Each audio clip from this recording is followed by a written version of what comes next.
మాసం సందర్భంగా మన కాసం ఫ్యాషన్స్ కిలో చీరలు కొనండి, అరకిలో చీరలు ఉచితంగా పొందండి. ఈ రోజు మీరు చూస్తుంటారు, మేము సూపర్ 6 ఇచ్చాం. మీ అందరికి కూడా ఇబ్బందులు లేకుండా మొదల తారీఖు వస్తే పేదల సేవలో 4,000, 6,000, 10,000, 15,000 రూపాయలు ఇచ్చే ఏకైక ప్రభుత్వం, మానవత్వం ఉండే ఏకైక ప్రభుత్వం భారతదేశంలో ఎన్డీఏ ప్రభుత్వం అని చెప్పి కూడా నేను మీకు తెలియజేస్తున్నా. ఇంకొక పక్కన మా ఆడబిడ్డలకి ఎక్కడ పోయినా జల్సాగా పోయి రావడానికి ఎవ్వరు అడగకుండా ఉచిత ప్రయాణ సౌకర్యం ఏర్పాటు చేశాం. దీపం కింద 3 సిలిండర్లు ఉచితంగా ఇస్తున్నాం. రేపు ఎల్లుండ మీరందరూ ఇంటి పైన సోలార్ పెట్టుకోండి, అది కూడా ఉచితంగా ఇస్తాం. ఆ తర్వాత మీరు చూస్తే మీరు సోలార్ అయిన తర్వాత ఇంట్లో స్టవ్ కూడా పెట్టుకోండి. పైన కరెంటు సోలార్ ప్యానెల్ ఉంటాయి, కరెంట్ ఉత్పత్తి చేసుకుంటారు. శుభ్రంగా మీరు వంట చేసుకుంటే వంట ఖర్చు కూడా తగ్గి 3 సిలిండర్లకు ఇచ్చే డబ్బులు 3 సార్లు సంవత్సరానికి మీ అకౌంట్లో వేసే బాధ్యత నేను తీసుకుంటానని మీ అందరికీ ఆమె ఇస్తున్నా. ఇంక సిలిండర్ బాధే ఉండదు. ఇలాంటి వినూత్నమైన ఆలోచనతో మనం ముందుకు పోవాల్సిన అవసరం ఉంది. ఇంకో పక్క నేను ఒకటే ఆలోచిస్తున్నాను, జీవన ప్రమాణాలు పెంచాలి, ఆర్థిక అసమానతలు తగ్గించాలి. ఇది ఒక ధ్యేయంగా పెట్టుకున్నాను. సంక్షేమ కార్యక్రమాలు ఇస్తాం. సంక్షేమ కార్యక్రమాలు ఇస్తూనే మిమ్మల్ని ఆర్థికంగా పైకి తీసుకొచ్చే బాధ్యత తీసుకుంటున్నాం.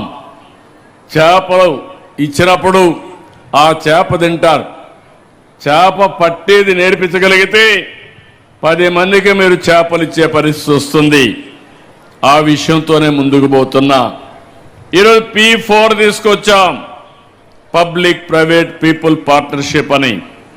నేను ఒకటే ఆలోచిస్తున్నాను, ఈ ప్రభుత్వం ప్రతి ఒక్కరికి అండగా ఉంటాం.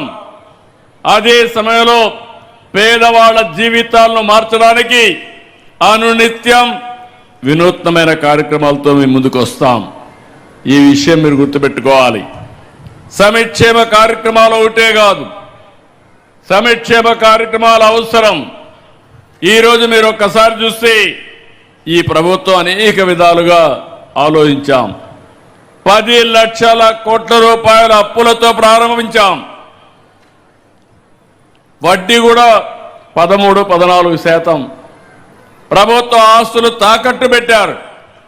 అక్కడి నుంచి ప్రభుత్వ ఆస్తులు తాకట్టు నుంచి విదిలించి 13% ఉండే వడ్డీని 9, 8.5, 8 కూడా తీసుకొచ్చే పరిస్థితికి వచ్చాం. అన్ని డిపార్ట్మెంట్లో సమస్యలు ఉండేటివి, జీతాలు ఇవ్వలేని పరిస్థితి. ఇప్పుడిప్పుడు జీతాలు ఇచ్చే పరిస్థితికి వస్తున్నాం. అంటే మనం అందరం కూడా అన్ని సాధించామని కాదు, ఈ విషయం మీరు గుర్తుపెట్టుకోవాలి. ఒక కుటుంబం కానీ దెబ్బతింటే తిరిగి కోలుకోవడానికి సమయం పడుతుంది. ఒక పరిశ్రమ దెబ్బతింటే మళ్ళీ ఆ పరిశ్రమను రివైవ్ చేయడానికి టైం పడుతుంది. ఎవరైనా అప్పు చేస్తే అప్పు తీర్చడానికి వడ్డీ కడుతూనే కొద్ది కొద్దిగా తీర్చుకుంటూ రావాల్సిన అవసరం ఉంటుంది. ఈరోజు ఈ ప్రభుత్వం ఆలోచించే విధానం సంక్షేమ కార్యక్రమాలని, అభివృద్ధి కార్యక్రమాలని బ్యాలెన్స్ చేస్తున్నాం. సంక్షేమ కార్యక్రమాలు అవసరం.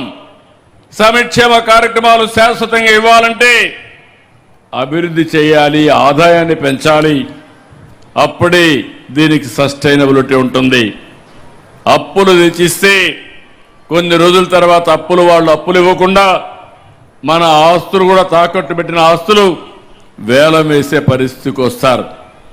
అందుకే ఇంకొక పక్కన మీరు ఒక్కసారి చూస్తే ఒక పక్క ఈ పని చేస్తున్నాయి, ఇంకొక పక్క మౌలికమైన వ్యవస్థలతో మనం స్ట్రీమ్లైన్ చేస్తున్నాం.